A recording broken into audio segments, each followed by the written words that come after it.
Three little black boys vanished without a trace in 1981. No witnesses, no sounds. Just a red Cadillac caught in a corner of an old photograph. Now, 30 years later, a chance encounter at a quiet charity farm threatens to unravel everything. What if the past never died?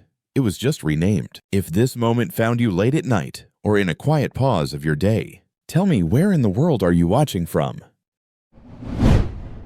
The sun hung low in the midwestern sky, casting a warm, honeyed glow across the quiet neighborhood. It was early June, the kind of afternoon where the air held a slight stickiness and the scent of cut grass and charcoal mingled with laughter. In the Miller family's backyard, the kind of scene unfolded that had taken place on that same patch of lawn for generations. Folding tables, some rusted at the joints, sagged under bowls of Chip's fruit punch and paper plates in clashing neon colors. Balloons bobbed lazily in the breeze, tethered to picnic benches and fence posts. It was little Tommy Miller's 8th birthday, and the whole block had turned out for the celebration. Jessica Elliott stood quietly near the garden fence, shielding her eyes beneath a wide-brimmed sun hat. Her skin, deep brown with time, glowed under the light, but her posture betrayed the burden she carried. At 60, she remained poised, even graceful, but there was a heaviness to her, the measured movements of someone long acquainted with sorrow. Her eyes, deep-set and watchful, scanned the crowd the way they always did, not with suspicion, but with a quiet, relentless hope that never quite faded. Her husband, Michael, 2 years her senior, stood beside the grill, bantering softly with a few other men from the neighborhood. He wore a faded apron and worked the spatula like a man who had done it many times before. His dark hands moved with an unspoken rhythm, flipping burgers, then reaching for a sweet tea resting near the propane tank. He laughed at something one of the men said, but there was a weariness behind his eyes, one that came from decades of carrying grief that could not be spoken about without breaking. Jessica nodded politely as her neighbor Martha prattled on about her garden and the fight she was losing with aphids. Jessica wasn't truly listening. She had mastered the art of looking engaged while her mind wandered. But then something shifted. Her body almost instinctively turned toward the patio door as it creaked open. A man she didn't recognize stepped into the backyard. He had the confident but apologetic look of someone arriving late to a gathering where everyone else already knew each other. In his left hand, he held on to a young boy no older than 8. "Sorry we're late," the man called out casually. "Had a little situation at home." The moment was ordinary, forgettable, even until the boy broke free of his father's hand and ran into the yard to join the other children. He passed Jessica at a full sprint, a blur of energy and movement. But as he did, Jessica's heart stopped, her breath caught in her throat. The boy wore forest green checkered overalls with bright yellow straps, and underneath a long-sleeved shirt of the same hue and cut her sons used to wear. Not similar, identical. The pattern, the fit, even the way the overalls shifted as he ran. His curls bounced with each stride, thick and dark, just like Silas's had, and for a single dizzying second time folded in on itself. Her feet moved before she thought. She crossed the yard faster than she should have been able to at her age, propelled not by reason, but by instinct. Her hand, trembling, reached out and landed gently on the boy's shoulder. He turned to her with wide, startled eyes. Jessica's voice was barely more than a whisper. "Where did you get those clothes?" Her fingers hovered near his curls, almost touching, but not quite. Her mind, her body, her entire soul screamed with recognition. The boy recoiled instantly, fear rushing across his features. "Daddy, Daddy," he shouted, darting away from her, touch his voice high and sharp. Jessica stood frozen as the father crossed the yard, quickly pulling the boy protectively behind him. "Is everything okay?" the man asked, his voice cautious but firm. "She touched me," the boy blurted out. "She scared me." The father stepped squarely between Jessica and his son, eyes narrowing slightly. "Ma'am, what's going on? Why did you grab my son?" Jessica tried to speak, but her throat felt dry. Her eyes stayed fixed on the boy's overalls. "Those clothes," she said, her voice cracking. "Where did you get them?" Her hand lifted again, hesitant. "Excuse me," the man said, his tone growing sharper. "What's your problem, lady?" Before anything else could unfold, Michael was there. He had crossed the yard the moment Jessica moved. His hand slid protectively across her back, and his voice, while calm, held a firmness that couldn't be missed. "My wife didn't mean to scare anyone," he said, looking between the man and the frightened child. Then his eyes dropped to the overalls. His mouth opened slightly. "Those clothes," he murmured, Our sons wore outfits just like that. Green overalls, yellow straps, long sleeves, exactly like that. The man's stance softened just a fraction, his expression shifting from defensive to confused. Our boys were triplets. Michael added, his voice thickening with emotion. They disappeared in 1981. We never found out what happened. A hush swept the yard like a sudden gust of wind. Nearby, conversations faded into silence. Mrs. Miller, who had been standing near the lemonade table, stepped forward. "It's true," she said softly. "The Elliott boys were taken from this very neighborhood. It was devastating. We searched for weeks." The man looked down at his son, then back at Michael, the weight of the moment finally settling on him. "I'm so sorry. I didn't know. I swear. I bought these a few months ago at a department store. I don't remember which one." Jessica stepped forward again. Her voice still shook, but it held clarity. "Please, may I see the tag?" she asked. "I just need to know if it's the same brand." Michael placed a steadying hand on her shoulder. "Jessica, sweetheart," he said gently, "that little boy, he's not Silas. He's not Dylan or Knox. Let's not frighten him more than we already have." He turned back to the man and offered a sincere nod. "I'm sorry. My wife didn't mean any harm. It's been a hard day." Mrs. Miller, ever the thoughtful neighbor, stepped in. Gently, her voice calm, her presence grounding. She laid a light hand on Jessica's arm, a gesture full of care. "Jessica, dear, you're shaking," she said with genuine concern. "Maybe it's best if you went home and got some rest." Jessica didn't respond, but her body gave the smallest nod, her eyes still fixed somewhere else, locked between past and present. Michael offered Mrs. Miller a grateful, almost apologetic smile. "Yes, I think that's a good idea. Thank you for everything," he said quietly. Then, turning to the man who had just unknowingly stepped into their pain, he extended his hand with grace and humility. "I wish we were meeting under better circumstances." The man looked conflicted. His expression, which had started as defensive, softened into something closer to empathy. He shook Michael's hand. "I'm truly sorry if we caused any distress," he said. "We just moved in. I thought coming to the party would be a nice way to meet the neighborhood." Michael responded quickly, eager to prevent the situation from escalating or weighing on the man further. "It's not your fault," he said. "Not at all." With that, he gently placed a hand on the small of Jessica's back and guided her out of the yard. The party sounds resumed behind them, but more subdued now, as the warm summer breeze whispered through the trees above. Their walk home was short, just 3 blocks, but each step felt longer than the last. The weight of the past had once again found its way into the present. Inside their modest brick home, the air was still and familiar. Michael helped Jessica to the couch, steadying her with both hands before disappearing into the kitchen. The sounds were comforting in their routine, the rustle of a tea bag, the click of a kettle, turning on the soft whistle as it came to life. Minutes later, he returned with a steaming mug of tea, the kind she always drank when her nerves were frayed. He set it on the coffee table, then sat beside her, helping guide her hands to the cup. Jessica stared into the rising steam as if answers might swirl out of it. Her lips quivered before she spoke. "I didn't mean to scare that little boy," she whispered. Her voice was raw. When I saw those clothes, I couldn't think straight." Her hand trembled slightly as she lifted the mug with Michael steadying her. "I know," he said, voice low and full of understanding. "It was a panic attack. You couldn't help it." She looked down at her lap. Her dark hands clutched the mug tightly. "I can't let go, Michael," she said, and her voice broke. "Even after 30 years, I still see them everywhere." Michael reached for her free hand and squeezed it firmly. "They'd be grown now," he said, "all 3 of them. Men with lives of their own, maybe families, jobs."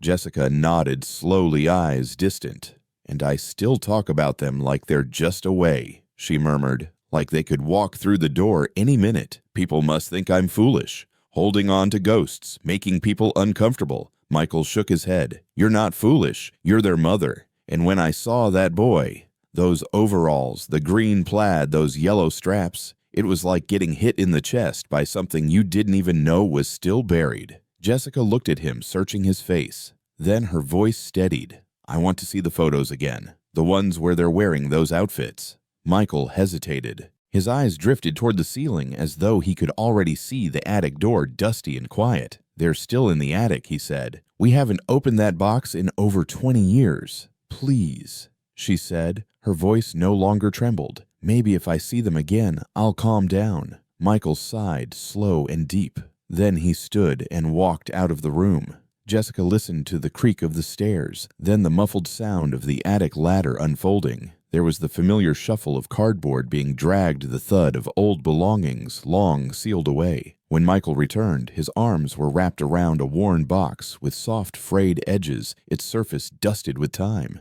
He set it down carefully on the coffee table and reached for an old kitchen towel, wiping it clean. Jessica sat forward, their knees touched. Together they opened the lid. Inside lay fragments of a life paused mid-breath. There were tiny plastic action figures, a trio of child-sized baseball gloves, and 3 well-loved teddy bears, their fur thinned and patchy. Folded drawings lined the bottom rocket's stick figure family's rainbows scrawled in bold crayon. Each item felt sacred, soaked in memory. "The photo album should be at the bottom," Michael said, his voice barely above a whisper. "We packed it last." They moved slowly, layer by layer, unearthing pieces of the past, like archaeologists of their own history. Finally, beneath a stack of birthday cards and a tiny deflated balloon, they found it a leather-bound album. The cover, once deep mahogany, had faded into a soft amber, the corners worn from years of handling. Michael placed it on his lap. His hand, strong but trembling, opened the first page. There they were 3 newborn boys, wrapped in striped hospital blankets, nestled together like puzzle pieces. Jessica exhaled. Her fingers reached out and traced the glossy surface. "There they are," she said, her voice trembling. Page by page they followed the boys growing up, crawling side by side, taking their first wobbly steps on the living room carpet. Toddler birthday parties lit by flickering candles, the 3 of them blowing in perfect unison. "They were always so in sync," Jessica whispered. She paused at a photo of the boys building a sandcastle on a sunlit beach. The water shimmered behind them. Their hands moved in unison, shaping turrets and walls, 3 small architects sharing a vision. Michael turned the pages with reverence. They lingered at each stop, sticky popsicle smiles matching party hats, cake crumbs smeared across identical cheeks. A history of love, a life interrupted, and now perhaps stirred once more. Then they found it, the photograph they had been looking for. It had slipped beneath layers of time and dust, hidden in the bottom of the album, like a memory too painful to resurface. The image was vivid despite the years.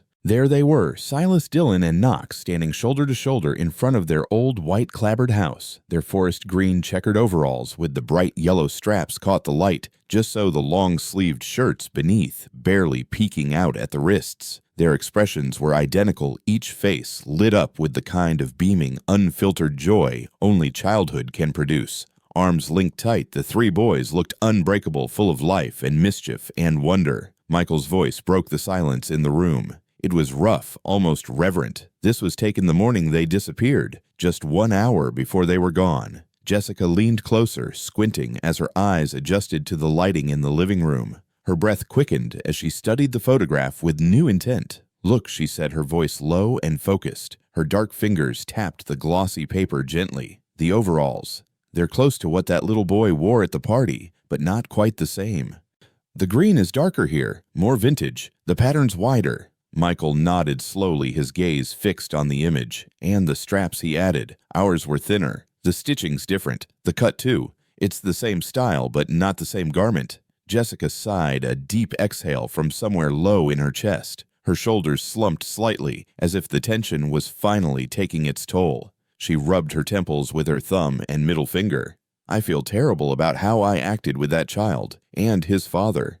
"What were their names again?" Melvin. Michael answered. "His dad is Roland. They moved in a few months ago." Jessica closed her eyes for a moment. "I need to apologize," she said softly, shaking her head. "I must have frightened that poor little boy.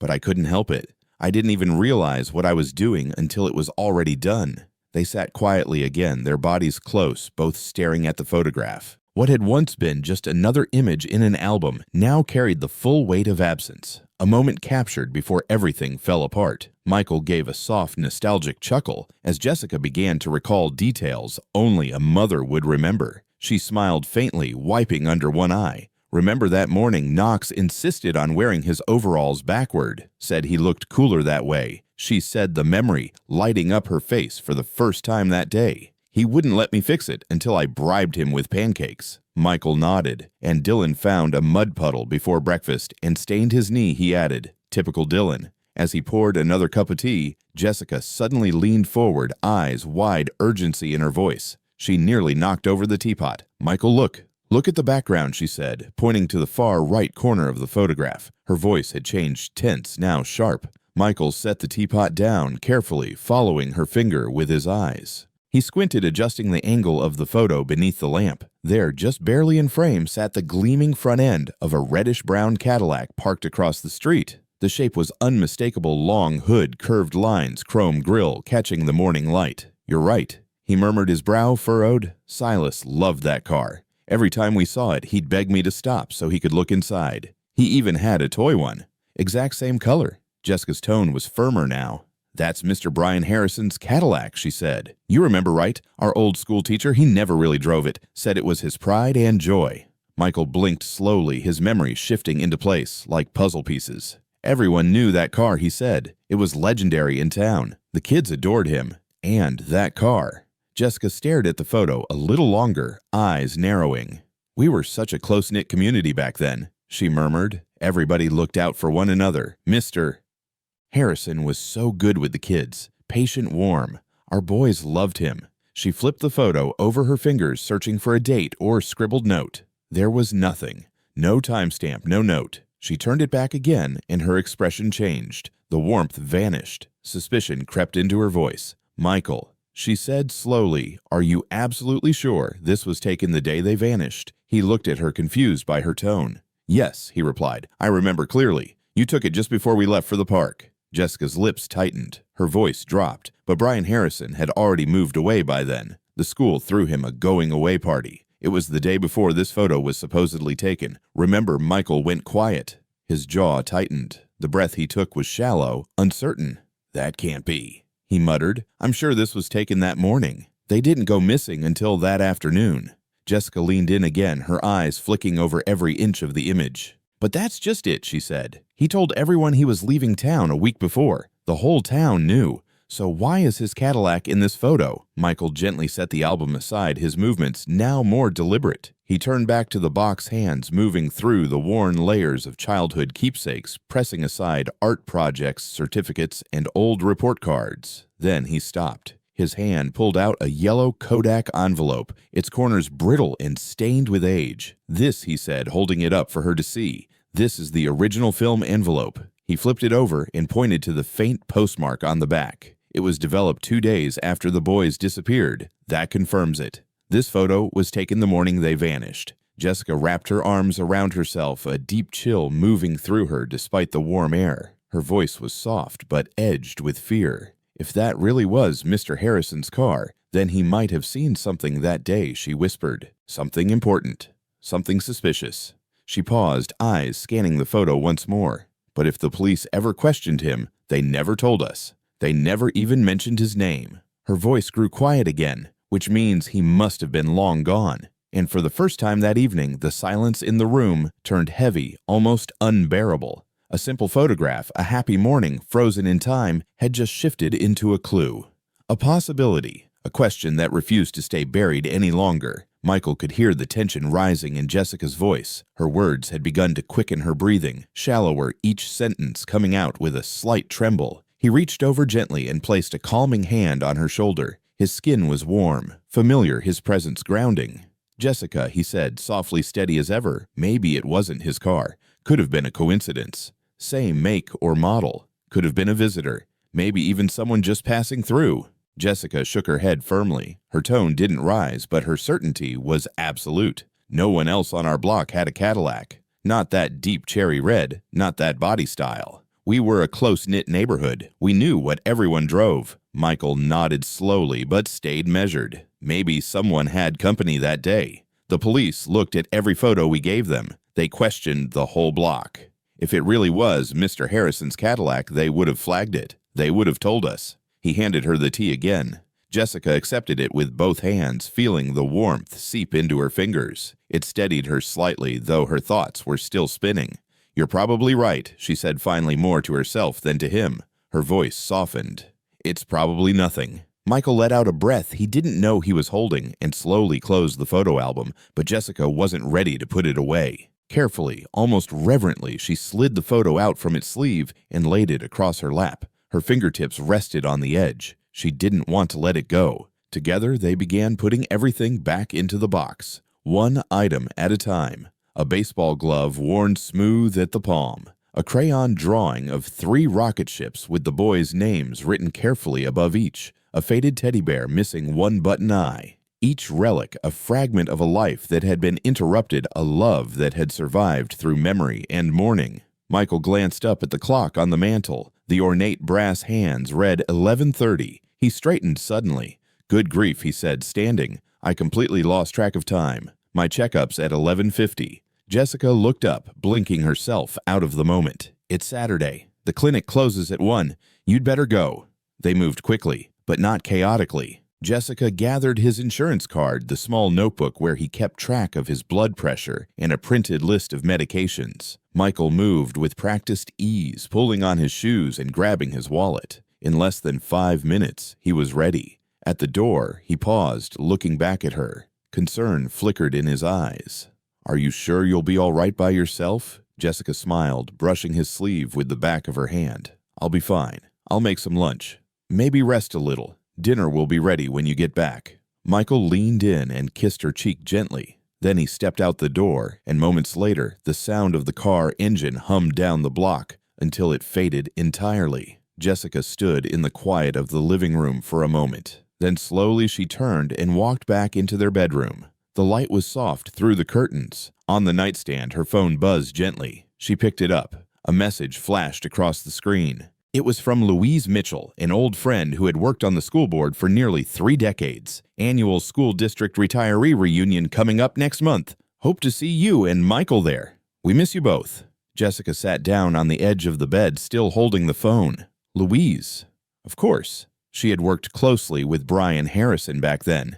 If anyone might remember something, anything, it would be her. Jessica didn't want to jump to conclusions. She didn't want to suspect a man who had been so beloved, so trusted, but the image of the Cadillac lingered in her mind like a thread left dangling. Without letting her thoughts overrun her, she tapped Louise's contact and pressed call. "Jessica, what a lovely surprise." Louise's voice came through, warm and full of cheer. "Did you get my text about the reunion I did?" Jessica replied with a genuine smile. "Michael and I will try to make it. It's been far too long, Louise. How have you been?" The two women spoke for several minutes, exchanging updates on grandchildren, gardening, favorite TV shows, and mutual friends. It was easy familiar. But eventually, Jessica shifted the conversation gently. "Louise, do you remember Brian Harrison? He taught at Willow Creek Elementary back in the early 80s. Louise laughed softly. "Brian? Of course I do. Talented kind. Everybody loved him." Jessica hesitated only a moment before asking, "Do you know where he ended up after he left?" There was a pause on the line. Louise's tone became more measured. "Well, actually, Jessica, I think you might be remembering that part wrong. Brian didn't go on teaching. Not in public schools anyway. As far as I know, he never filed any transfer paperwork after he left Willow Creek." Jessica felt her back straighten slightly. Her fingers tightened around the phone. "What do you mean?" she asked quietly. "He never applied to another school in our district." "Or anywhere nearby," Louise replied. "In fact, after he left, no one really heard much from him again." Jessica sat up straighter on the bed, now fully alert. "Transfer papers. He never filed any." "No," Louise said gently. "I know it surprised us too. We all assumed he was moving to another school, but that's not what happened. Maybe he just said that as a polite farewell. You remember how warm-hearted he was." Jessica was stunned. "But we threw him a goodbye party. He told everyone he was relocating to another district." Louise's voice softened again. "I remember. But what I heard later was that Brian moved out to a remote part of the state, started some kind of farm. A charity for immigrant boys, I think." Jessica blinked. "A farm, yes," Louise said. "From what I understand, it's a place where he helps young men get back on their feet. Harrison's Haven for Hope, that was the name." Jessica repeated it slowly. "Harrison's Haven for Hope."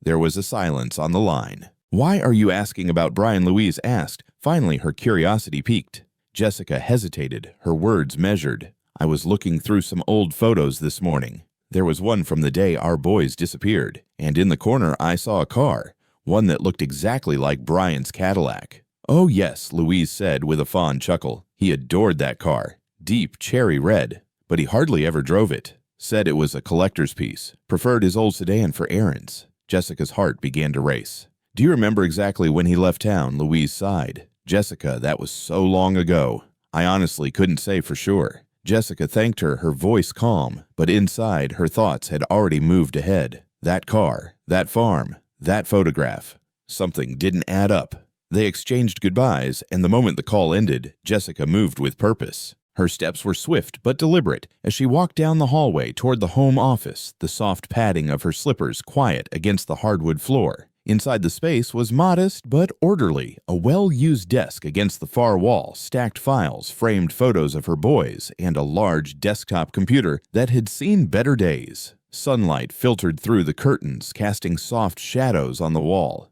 Jessica sat down and powered on the old machine, waiting patiently as it hummed and whirred to life. The monitor flickered, then settled. Her fingers hovered briefly above the keyboard before typing Harrison's Haven for Hope. The website loaded slowly, line by line, as though time itself was reluctant to reveal its contents. The page was plain, nearly bare, except for a modest banner image that cycled through photos of smiling boys working together on a farm. They were tending crops, carrying buckets, grooming livestock. Most of the children appeared to be of Hispanic or Latin American descent, young faces glowing under the sun, hopeful, alert, and innocent. Jessica leaned in closer, studying each photo, watching for something out of place, something familiar. But everything looked clean, wholesome, almost too wholesome. The mission statement was short, emphasizing education structure and emotional support for immigrant youth. When she clicked on the About page, Brian's face appeared. Older now. His once boyish features had hardened into age-gray hair at the temple's deeper creases around the mouth, crow's feet framing his smile. But the eyes were the same, that quiet intensity. His biography described a former elementary school teacher who had devoted his later years to helping at-risk boys rebuild their lives. A man driven by compassion, a protector, a mentor. Jessica sat back slightly, arms crossed, her lips pressed together, her brows furrowed. And the page listed only a rural address in the southern part of the state. No phone number, just a generic contact email. No one to talk to, nothing immediate. She stared at the screen, torn. It had been 30 years. Was she chasing ghosts again, or was her intuition honed by a mother's grief, finally catching the scent of something real? That car, that photo, that man. Her gut refused to quiet. She glanced at the clock. 11:45. If she left now, she could make it to the farm by early afternoon. The drive would take 90 minutes tops. The weather was clear. Her mind was made up. Jessica reached for her phone and quickly dialed Michael at the clinic. "Michael, how's the appointment going?" "Still in the waiting room," he replied. His voice was calm. "Routine." "Listen," she said, her words speeding up. "I found something. I talked to Louise. She said Brian never transferred to another school. He started a charity farm. It's called Harrison's Haven for Hope. It's not far from here. I want to go. Today." There was a pause. Jessica Michaels said slowly, gently, "I don't know. This thing with the Cadillac. I'm worried. I don't want it to consume you again." "I'm fine," she assured him. "Really. I just need to see for myself. If it's his car, if there's even a small chance I have to ask him directly. If it's nothing, then I'll finally be able to let it go."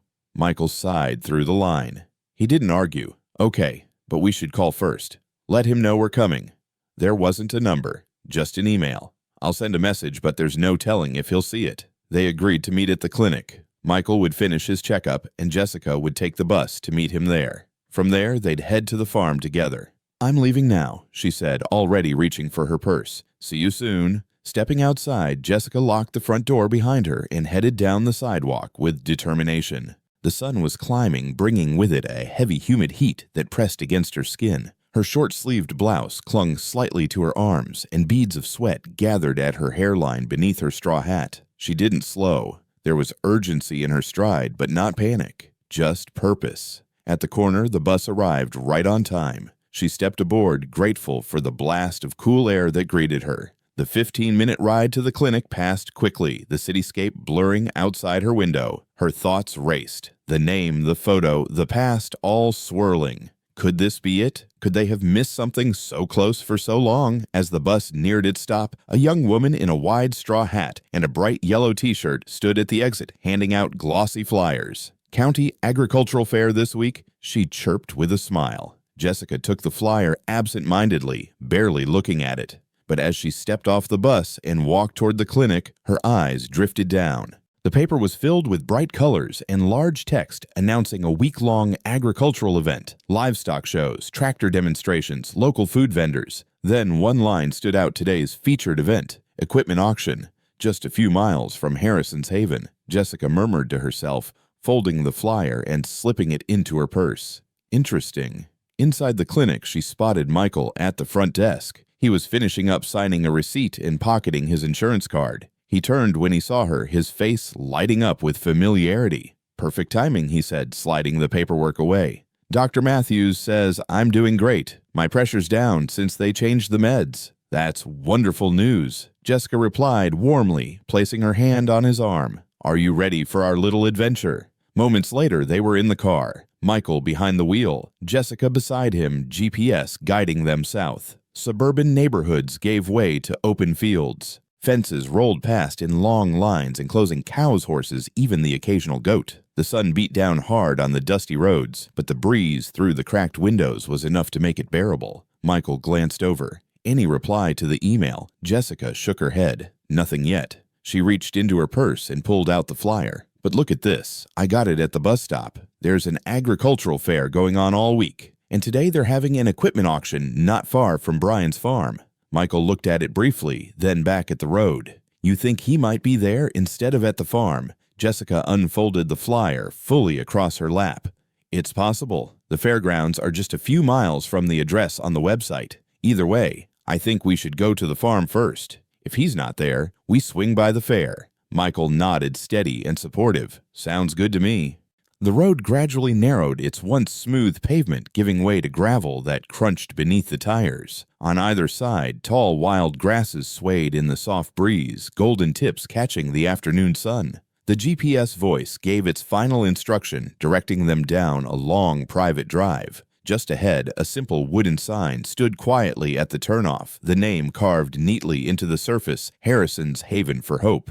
Michael and Jessica exchanged a glance. No words were needed. There was understanding in their eyes, an agreement to stay grounded even as uncertainty loomed ahead. The gravel drive led them past weathered fence posts and tidy rows of young trees until they reached a clearing. Nestled among the fields was a small collection of buildings, a classic white farmhouse with a wide wraparound porch, 2 aging barns, their wood bleached and softened by time, and a pair of low dormitory-style cabins, modest but well-kept. The quiet was striking. No voices, no shouting, only the distant buzz of insects and the occasional rustle of leaves overhead. Jessica stepped out of the car first, the heat of the gravel radiating faintly through the soles of her sandals. She shaded her eyes with one hand as she scanned the property. Her dark skin glowed warmly in the light, and though she moved with care, her back was straight, her purpose steady. Michael joined her, gently closing the door behind him. From one of the barns, a young man emerged, wiping his hands on the sides of his faded jeans. He looked to be in his early 20s, Latino with deep brown skin, darkened by sun-strong shoulders and the calloused hands of someone who worked hard with them every day. He wore a worn gray t-shirt and gave them a curious but friendly smile. Michael raised a hand in greeting. "Hello there," he called. The young man nodded and stepped closer. "Hey, can I help you folks with something?" Jessica stepped forward, her voice calm. "We're looking for Brian Harrison." "Is this his farm?" The young man nodded, still wiping his palms down his jeans. "Yes, ma'am. This is Mr. Harrison's place." Michael stepped beside his wife. "We didn't schedule an appointment. We're old friends. Brian was our son's teacher years ago. We sent an email but didn't hear back." "Ah," the young man said with realization. "That's probably why. We switched email systems last month, but the website still has the old address. I'm really sorry about that." Jessica nodded, disappointment tugging at her expression. "Is he here today?" The young man shook his head apologetically. "No, ma'am. Most of the staff and kids went out to the county agricultural fair. There's a big auction today, and we're running a booth there too." Jessica sighed and glanced back at the car. "We just heard about that before we got here," she murmured, already turning as if to leave. Michael gently placed his hand on her arm. "Wait," he said, then turned back to the young man. "Since we're already here, would it be all right if we took a quick look around? We'd love to see what Brian's built here. It looks impressive." The young man hesitated, considering, then nodded. Let me check with the supervisor on duty. He stepped away, pulling out his phone and speaking in a quiet voice. After a minute, he returned, smiling.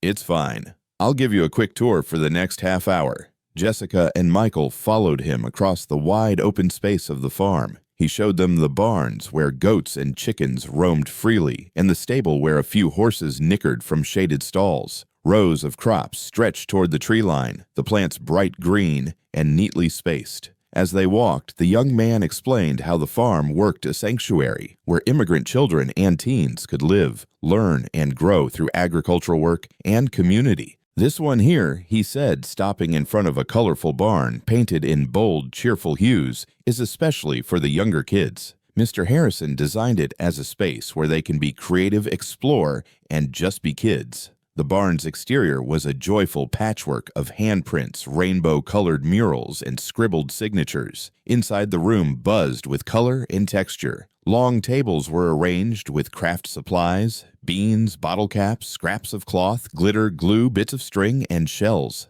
Everything a child could use to bring their imagination to life. Toward the back, a man in his late 30s or early 40s stood arranging materials on one of the tables. His skin was lighter, but his hair, thick black and tightly curled, was striking. There was something about the shape of his face, the way he smiled without reserve, that made Jessica pause. Andrew, the young guide, called. These are friends of Mr. Harrison. They stopped by hoping to see him. The man looked up, then stepped forward, quickly wiping his hands on a nearby towel. He offered a firm handshake. I'm Andrew, he said warmly, activities coordinator. Nice to meet you. Michael and Jessica Elliott. Michael replied, shaking his hand. We go way back with Brian. Andrew gestured to the tables. I'm setting up some examples for potential sponsors and partners visiting this week. It's important that they see how the kids interact with the space. He moved around the room smoothly, clearly in his element, explaining how he had been with the program since childhood. Mr. Harrison took me in when I was 6, he said. I had nowhere else to go. This place, it gave me a future. Jessica listened carefully, her gaze steady on him.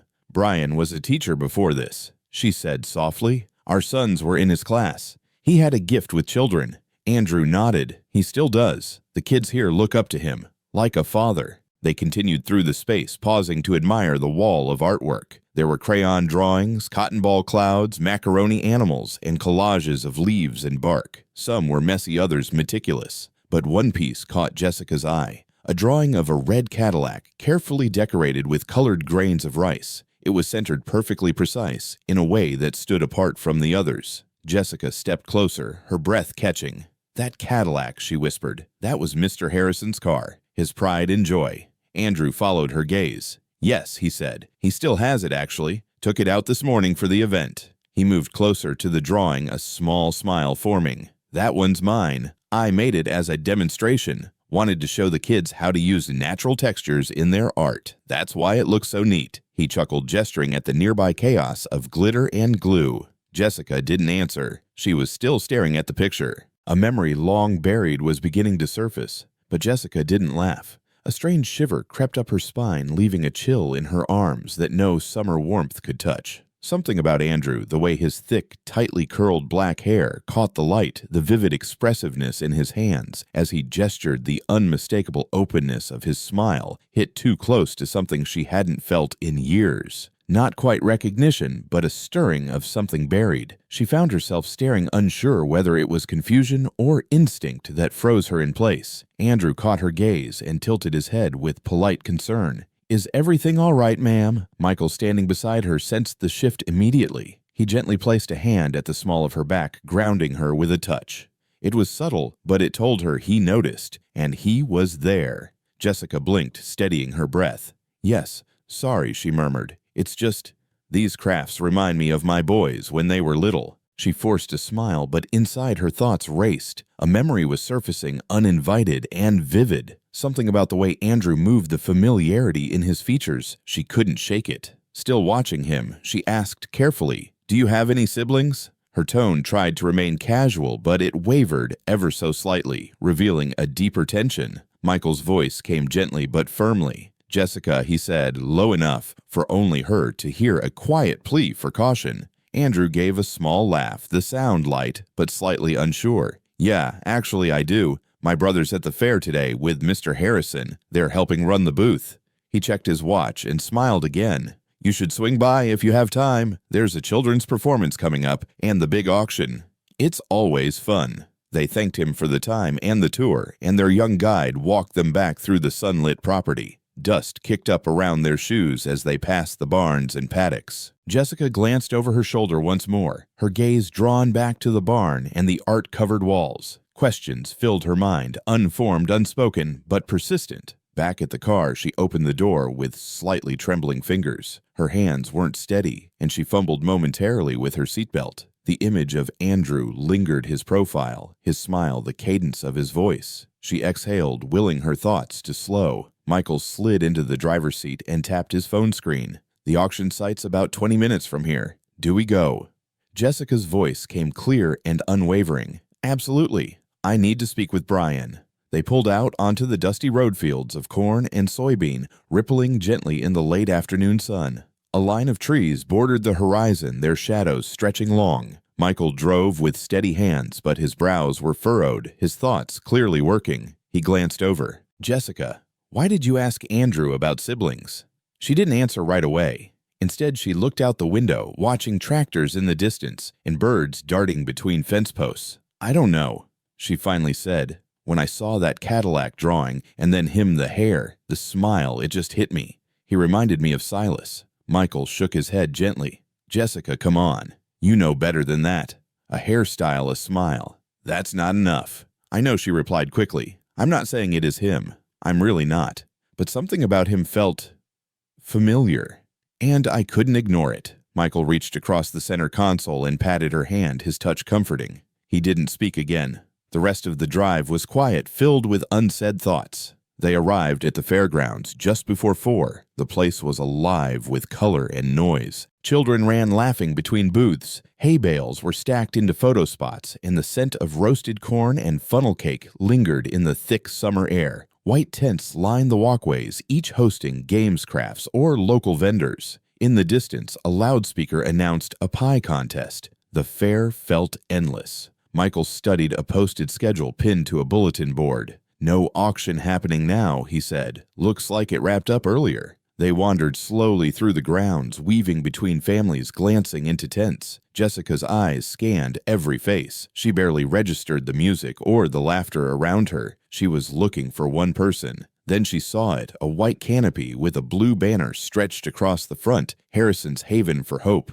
Her heart jumped. Standing just outside the tent, speaking with a middle-aged couple, was a man with a full head of white hair. His gestures were animated, his posture upright and confident. Even from a distance, Jessica recognized him. It was Brian Harrison. She froze. 3 decades had passed, but the man standing before her had barely changed. The silver hair, the deeper wrinkles, sure, but his eyes, the way he moved, the way he listened attentively to the couple, they were exactly as she remembered. They waited patiently, watching as the couple finished their conversation and walked away. Then Jessica and Michael stepped forward. Mr. Harrison, Michael said gently. The man turned. His expression was polite but uncertain. Yes, can I help you? You probably don't remember us. Jessica began. I'm Jessica Elliott, and this is my husband Michael. Our sons Silas, Dylan, and Knox were in your class at Willow Creek Elementary. Brian's brow furrowed. He looked at them closely, digging through layers of memory. I'm terribly sorry, he said slowly. It's been so long. I'm nearly 70 now. Can you believe that? He smiled and tapped his temple. The memory slips more every year. Jessica stepped a little closer. I helped organize your farewell party at the school, she said gently. You were leaving, and the moms wanted to do something nice. If there was ever a woman with 3 identical boys following her around like ducklings, it was me. A light flickered in Brian's expression. His eyes softened, and then recognition. The Elliots, he said slowly, his voice warming. Lucas, Noah, and Gabriel, bright boys, all 3. How could I forget? Jessica's smile faded slightly. Brian caught himself. I mean, Silas, Dylan, and Knox. Of course. I'm so sorry. It's been so long. I was heartbroken when I heard what happened. I didn't know how to reach out. I wasn't sure if I should. We always thought you moved out of state to teach, Jessica said, watching him closely. Brian shook his head. No, I stayed in the state. After leaving Willow Creek, I moved to a small town, studied agriculture and child development. I was laying the groundwork for this place, he said, gesturing toward the fair and the tent. Starting this farm was always my dream. He continued, his voice turning nostalgic. A place where kids could heal and grow. Somewhere safe. Somewhere stable. Jessica looked around at the vibrant crowd of children playing nearby, her heart pulled between past and present. But her mind was focused on one thing. The truth she hoped was still waiting to be found. Jessica leaned forward slightly, her voice steady, but edged with unmistakable purpose. Mr. Harrison, do you remember the exact date you left town? Was it before or after my boys disappeared? Brian responded almost immediately, his words too quick, too rehearsed. Before, he said. It must have been before. Otherwise, the police would have contacted me. I was never questioned. He tilted his head slightly, eyes narrowing. Why do you ask? Jessica didn't answer right away. Instead, she reached slowly into her purse, her fingers brushing over familiar items until they closed around the photograph, the one she had taken from the album that very morning. The weight of it seemed heavier now. Her hand trembled slightly as she unfolded the image and held it out. I was looking at this earlier, she said quietly. It was taken the morning the boys disappeared, just 1 hour before they were gone. Her finger moved to the edge of the photo, tapping a blurred shape in the background. That's your Cadillac, isn't it? Parked across the street. Michael stepped beside her, his voice calm but deliberate. Do you remember driving through our neighborhood that day? Mr. Harrison, were you near our house? Brian's expression changed. The warmth that had lingered in his features drained away, replaced by a cooler, more cautious look. His jaw tightened as he took the photo, studying it silently. The moment hung there taut. I can't remember the exact day I left town, he finally said, his tone flat. And I certainly don't recall driving through your neighborhood or seeing your boys. Not that day. He handed the photo back, hand steady. That Cadillac must belong to someone else. Michael gave a small nod, resting his hand gently on Jessica's shoulder. Well, at least now we have our answer. Jessica nodded as well, but her mind was racing. She noticed the way Michael's body stiffened, how his jaw clenched, how he didn't meet her eyes. Something in his posture betrayed the truth. He didn't believe the answer, not entirely. Brian glanced between them, his expression unreadable. Do you think the Cadillac is connected to your boy's disappearance? He asked. Michael's response was cautious. We're not sure. The police never brought it up in 1981. We only noticed it in the photo this morning. Brian checked his watch. It's nearly 3:30. We'll need to start packing up. He turned to two men behind the display table. Let's begin. The event ends at 4. He looked back at Jessica and Michael, his tone polite. You should take a look around while there's still time. In about 5 minutes, the kids from our farm will do the closing performance. It's just over there. He gestured toward a small stage set up at the far end of the fairgrounds. It's quite sweet. You might enjoy it. Michael nodded. Thank you. It was good seeing you again, Brian. As they walked away from the booth, Jessica lagged behind. She turned for one last look. That's when she heard it. Brian's voice, lower now, sharper, urgent. Leave immediately after the performance. Get Bernard here. Yes, now. Jessica froze mid-step.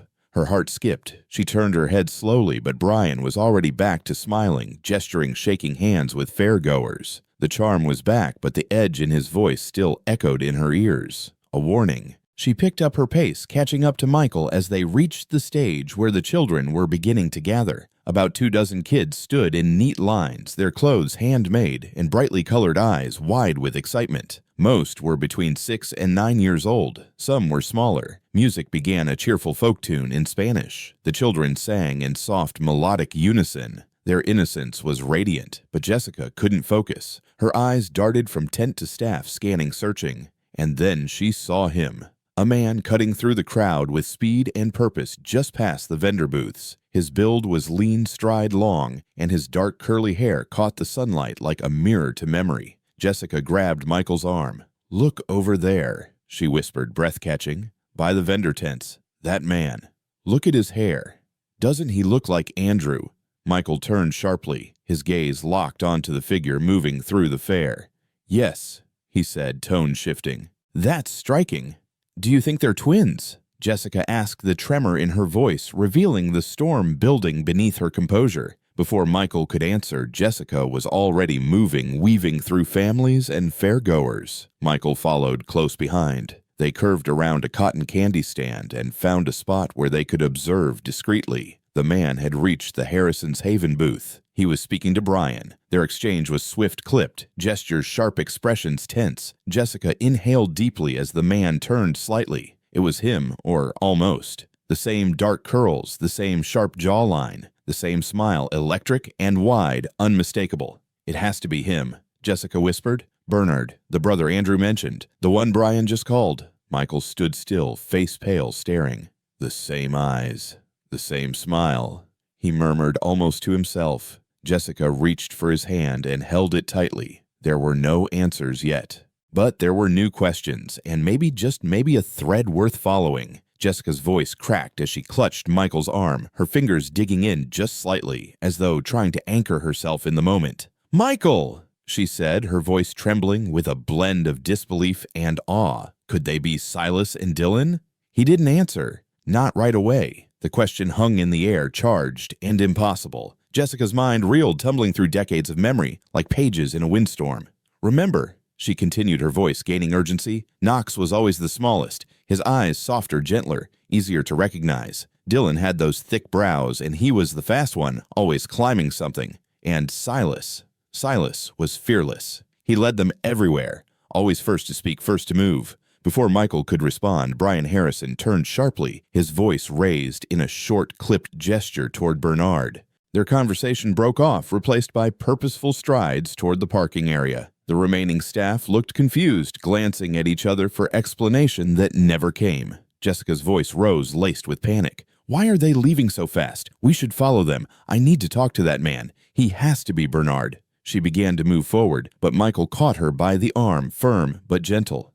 "Jessica, wait," he said, his voice steady and low. "If they really are our sons, then where is Knox?" Jessica froze. The question hit her like cold water. For a long second she stood silent, then slowly nodded. "We should check the fairgrounds," Michael said. "If Knox is here too, then we call the police. But we can't confront them. Not yet. Not without proof." She agreed with a tight nod. Her heart beat hard as they turned away from the parking area, scanning the bustling fairground with frantic eyes. They wove through families and food stalls, checked behind tents and vendor tables, searching desperately for that third face they knew as well as their own. But he wasn't there. No third man. No trace of Knox. "Maybe we're wrong," Michael murmured, but even he didn't sound convinced. Jessica didn't respond. Her feet were already moving, carrying her back toward Brian Harrison's booth.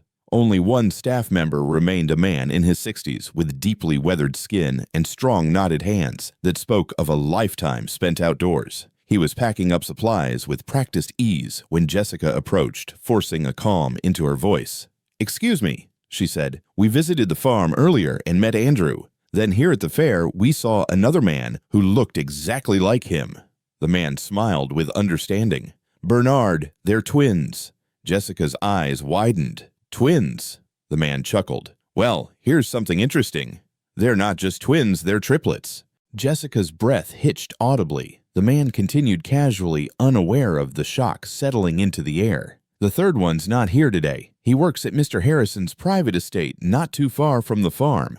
Jessica and Michael turned to each other in unison, faces reflecting a wild storm of disbelief, hope, and an aching kind of dread. They spoke at the same time. "Where is this private estate?" The man blinked at their intensity. "I'm sorry," he said slowly. "That's private. I can't give out the address." He reached into a box beside him and handed Michael a folded brochure. "Here's the public contact info. Everything official goes through the office." Michael accepted it with a stiff nod. "Thank you." They walked away from the booth in silence, stopping near a quiet corner where potted plants created a momentary shield from the buzz of the fair. Jessica turned to him, voice cracking under the weight of the moment. "Michael," she whispered. "Triplets. They're triplets and the right age." Michael said nothing, but the truth was in his eyes. Jessica could see it. Andrew said he'd been with Brian since he was 6. Michael ran a hand over his shaved head, his brown skin pale with shock. It can't be a coincidence. The Cadillac in the photo, Brian's reaction, and now these 3 young men, triplets the same age as our boys. Jessica finished for him, her voice breaking, tears sliding freely down her cheeks. "After all these years, could we have finally found them?" Without another word, they ran toward the parking lot, eyes sweeping frantically for signs of Brian or Bernard. But the men were gone. Michael jumped behind the wheel, starting the car with shaking hands. His grip tightened on the steering wheel. "We're going back to the farm," he said, his voice low, full of fire. "That's where they'll go. It's where they always return." Jessica nodded and pulled out her phone. Her hands shook as she dialed. The line clicked. 911. "What's your emergency?" "I need to speak with the detective," she said, trying to keep her voice steady. "It's about our cold case, our sons. Missing children from 1981. Moments later, she was transferred. "Detective Carter, Missing Persons Unit." Jessica gripped the phone.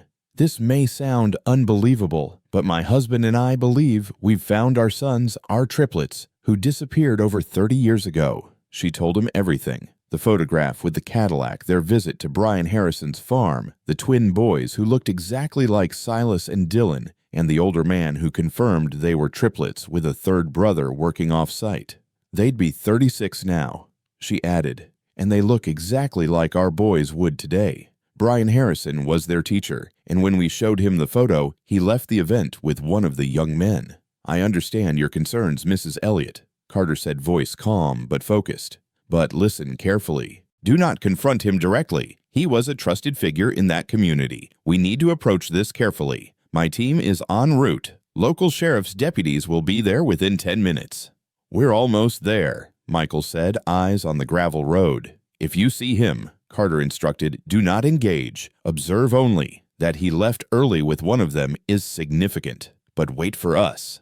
Jessica nodded. "We understand. We'll stay back." Michael pulled the car off the main road and parked behind a cluster of trees near the farm's boundary. It gave them just enough cover to see the house without being seen. They waited. For minutes, nothing moved. Then finally, 3 figures stepped out of the farmhouse: Brian, Andrew, and Bernard. They moved quickly, almost urgently, tossing duffel bags into the trunk of a sleek, dark red Cadillac. Jessica's voice dropped to a whisper. "They're leaving. All 3 of them. They're getting in the Cadillac." "Stay where you are," Carter said firmly in her ear. "The property is registered under an alias. We are issuing warrants for both the farm and the private estate." Just then, 2 sheriff's cruisers appeared on the gravel road, their lights flashing. They pulled in hard, blocking the only exit. Jessica nearly dropped the phone. "They're here. Deputies just arrived." "Stay in your vehicle," Carter reminded. "Let them handle it. Don't interfere." Michael shut off the engine, his knuckles still white on the wheel. Jessica reached for his hand, squeezing it tight. For the first time in decades, hope didn't feel cruel. It felt close, real, within reach. From behind the windshield of their parked car, Jessica and Michael Elliott sat in tense silence, watching the scene unfold only 100 feet away. The gravel path ahead shimmered faintly under the late afternoon sun, but neither of them noticed the beauty of the moment. All their attention was locked on the 4 sheriff's deputies who had just approached the cherry-red Cadillac. Their hands hovered near their holsters' steps, slow and calculated. Brian Harrison stepped out first, both hands raised in a show of compliance. His expression was a blend of feigned confusion and barely restrained fury, a tightness clinging to his features. From the passenger side, Andrew and Bernard emerged more hesitantly. Their postures were stiff, their eyes shifting between each other and the armed officers. They looked young in that moment, uncertain, searching. The wind carried bits of conversation back toward Jessica and Michael, just enough for the words to sting. "Been in this community for years. Helps local kids. Must be a misunderstanding." Michael leaned forward, squinting through the windshield. "I think the sheriff's hesitant," he murmured. "Brian's well known around here. Maybe too well."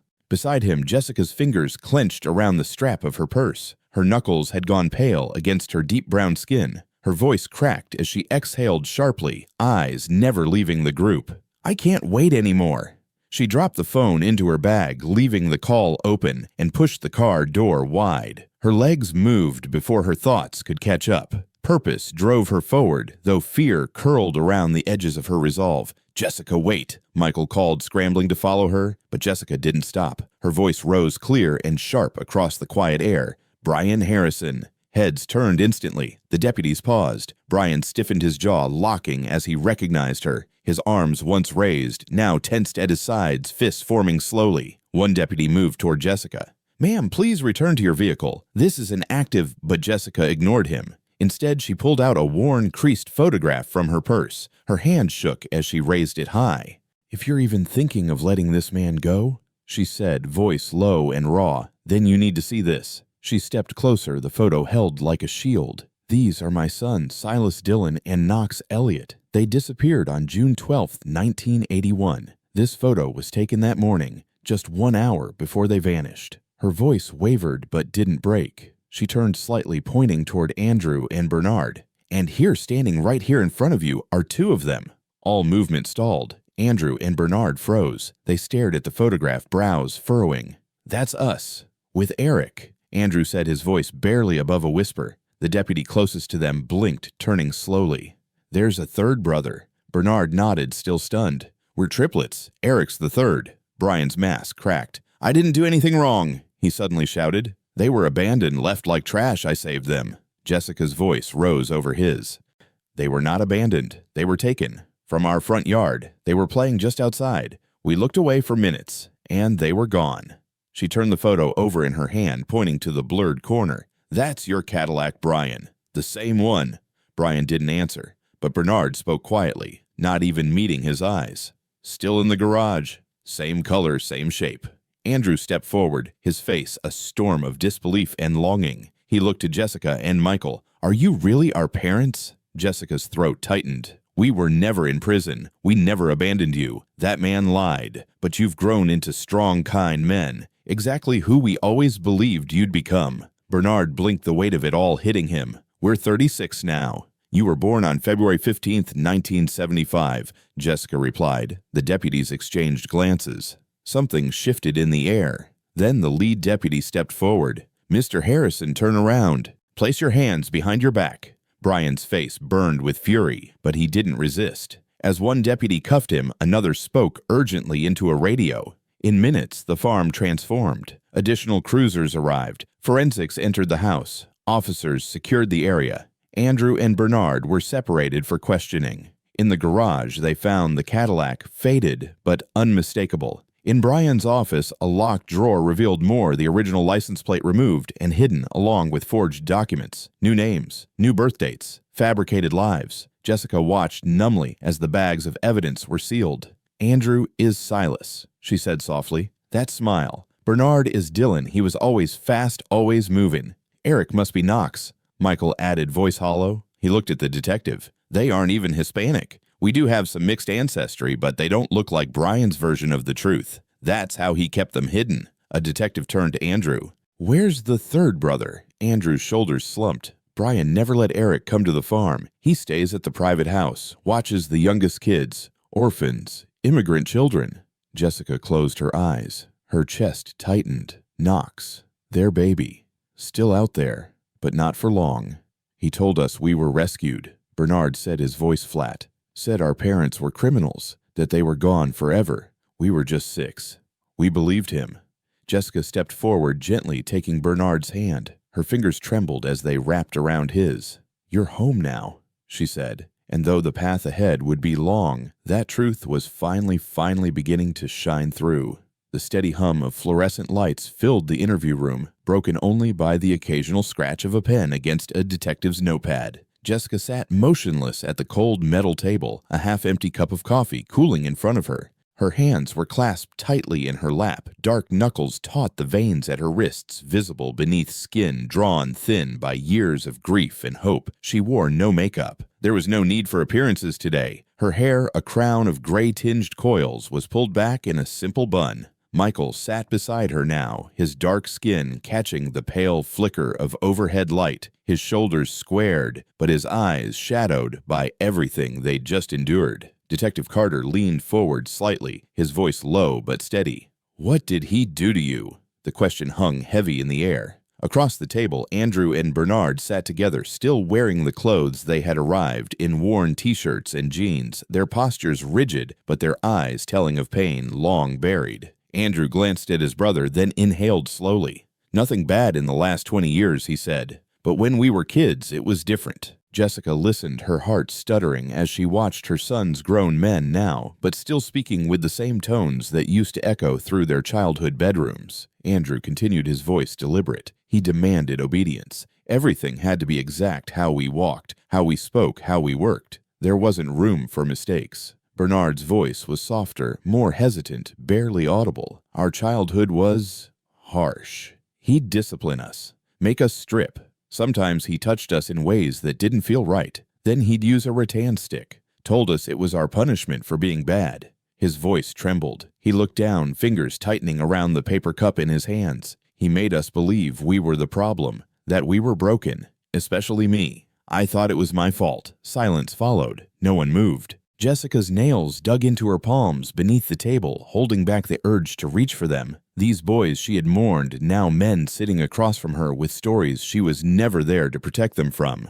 Then, breaking the quiet, a radio on the detective's belt crackled. A voice came through, calm but urgent. "We found Eric. He's here. There are 8 other children, all between 4 and 10. We're transporting them to the hospital for evaluation. Most are frightened. Some show clear signs of trauma." Jessica's breath caught. Her chest tightened. "Eric, is he okay?" "He's confused but unharmed," the officer replied. "We explained everything. He's on his way to the station now. He'll be reunited with Andrew and Bernard and with you." The moment settled like a balm. Jessica leaned into Michael, their fingers entwined, silent tears slipping down her cheeks. For decades, this had only been a prayer. Now, it was real. Their children, all 3 of them, were alive. Outside, night had fully descended over the farmland. The fields stood silent under the stars, the house where Brian had hidden them for decades, now lit by flashing lights and swarmed by investigators. The farm, once a place of twisted control, masquerading as care, was finally being exposed for what it truly was. In the back of a sheriff's vehicle, Jessica and Michael sat close. She gripped his hand with a steadiness that didn't match the pounding of her heart. Her gaze didn't leave the horizon. "Our boys," she whispered. "We found our boys." At the station, the quiet hum of night was replaced by the soft whir of fans and the tap of shoes across linoleum. Jessica sat in a small room, giving her formal statement. Her voice remained composed, but every word carried decades of weight. Our neighborhood back in the early 80s was tight-knit, safe. Everyone knew everyone. Brian was beloved. He was the kind of teacher parents trusted. He'd drive students home. Sometimes he even stayed after school to tutor with permission. She paused, her jaw tightening slightly. That day, June 12, 1981, Michael and I were both home. It was a different time. We let the boys play outside. They always stayed together. It was safe. Or at least we thought it was. Detective Carter nodded, making notes. "You didn't witness them being taken?" "No," Jessica replied, her voice cracking just slightly. "I was folding laundry in the back room. Michael was out fixing the garden fence. None of us were near the front window." Her voice dipped low. "They were right there. And then they weren't." The detective set his pen down. "Mrs. Elliott, we've spoken to Brian Harrison. He's not contesting the charges. In fact, he's cooperating." Jessica's brows lifted. "What did he say?" "He claims he always felt a connection to your sons, that he made the decision to take them the day before he left town, lured them with ice cream, told them he'd give them a ride in his Cadillac." Carter flipped his notebook to another page. He said Silas especially was fascinated by the car. Jessica closed her eyes. Silas had always been obsessed with cars, red ones especially. "He planned the kidnapping," Carter said. "He packed bags the night before, created forged documents, crossed county lines, and disappeared without a trace. Then he bought the farm under a false name, said it was a non-profit for migrant youth. For years, no one questioned him." Michael had entered during the last part of the conversation, his hands resting on the back of Jessica's chair, his jaw tight with disbelief. But how did he manage all that no one saw anything? No screaming, no noise. The room remained silent for a moment, as if everyone inside knew there was no satisfying answer. Detective Carter leaned forward, his elbows resting gently on the scratched metal tabletop. The overhead light cast a pale circle between them, flickering, slightly humming with age. The room was still wrapped in a hush that seemed to weigh more with each passing second. "To the outside world," Carter began slowly, his voice low and even. He was a trusted figure, a teacher, a man offering 3 curious little boys a ride in a nice car. Nobody questioned it. He'd built that much trust.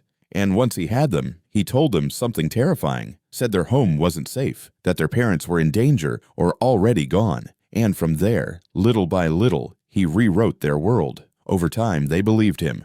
Jessica sat rigid in her chair, her posture as tense as the knot in her stomach. Her dark hands, streaked with age and tremor, were clasped tightly together in her lap. She stared at the table, her voice barely a whisper. They trusted him, and he turned them against us. Carter gave a small nod, his gaze gentle but unwavering. They were only 6 years old, he said, still in the stage where they believed the adults around them without question, eager to please, totally dependent. At that age, it's disturbingly easy to shape their reality.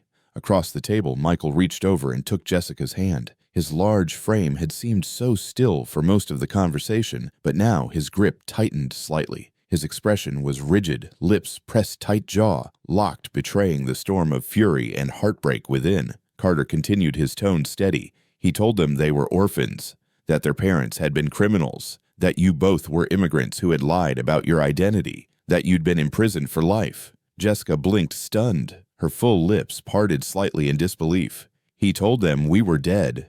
Worse, Carter said. He made them believe they'd been abandoned, that you left them. Then he backed it all up with fake photo albums, forged documents, birth certificates, school records, a full narrative, layer after layer of lies until it felt more real than the truth. Jessica swallowed hard, her throat dry. So, the motive was what, some kind of obsession?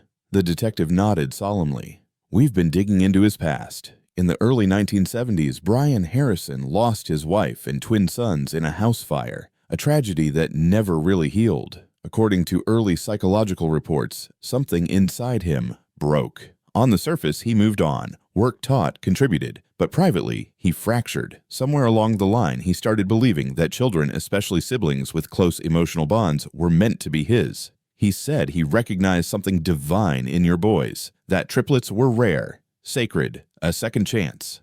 Jessica sat frozen. A tremor passed through her. Triplets, she murmured. He chose them because they were triplets. Carter gave a slow, sorrowful nod. He convinced himself he was rescuing them, that what he did was right. Michael's voice came out rough, barely controlled. What happens now? He'll be charged with multiple counts, Carter said. Kidnapping, false imprisonment, child abuse, fraud, identity, and otherwise. We're building the full case now. As for the other children we found at his property, they're being medically evaluated. Some are severely shaken. We're working to identify them and locate their families. He stood and crossed to the door. The hallway beyond was quiet, the buzz of fluorescent lights the only sound. But, he added, looking back, I think there are 3 people outside who've waited long enough to see you. He opened the door slowly and whispered something to someone just out of sight. A few heartbeats passed. Then there they were. Andrew, Bernard, Eric, Silas, Dylan, Knox.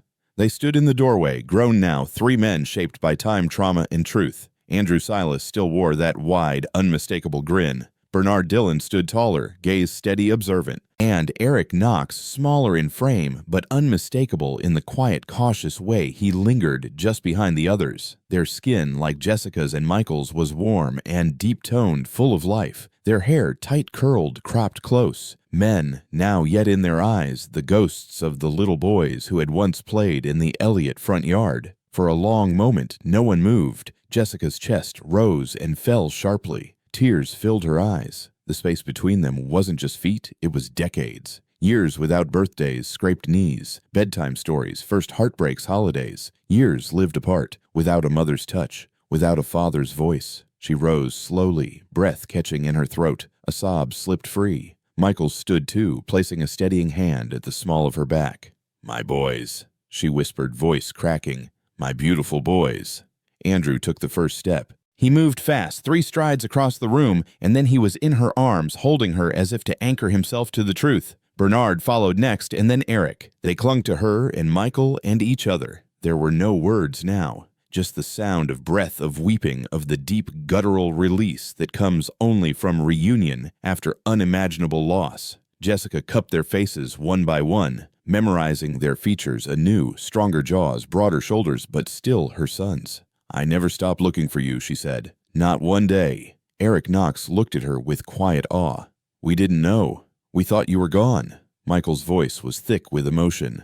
But we're here now. We're all here. Outside night had settled over the station. The stars blinked into the dark sky, silent witnesses to the moment. And inside that modest interview room, beneath the hum of artificial light, something whole returned. A miracle formed, not clean, not easy, but real. A family reunited, not yet healed, but no longer broken, together again. And for now, for that moment, that was enough. Thank you, truly, for staying with us through the very end of this story. What you've just witnessed wasn't only about a family reuniting. It was about the quiet strength it takes to carry grief for decades, and the courage it takes to keep walking through the dark with faith that one day, light might return.